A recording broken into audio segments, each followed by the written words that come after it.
পাবনা থেকে পালাতে পালাতে একদিন আমার মা, আমার বাবা একখণ্ড মেঘ হয়ে ঢুকে পড়েছিল কৃষ্ণনগরে।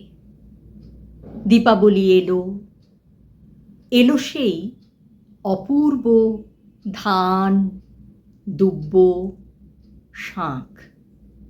ভাতৃদ্বিতীয়ার সকাল। আমার ঝগড়ুটে পিসি বলল, শরণার্থীর আবার ভাই ফোঁটা, আমলো যা, কাঙালির আবার সকাল।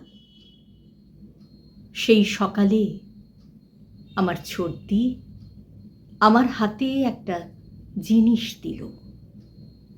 মুঠো খুলে দেখি একটা আধুলি।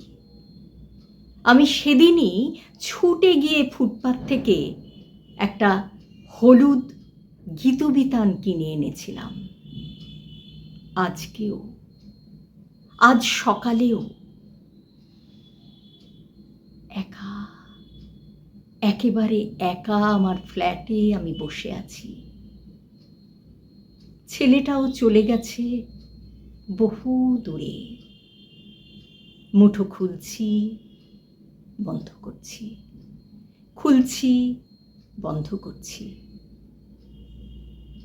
ওই আধুলিটাই আমার ভাই ফোঁটা।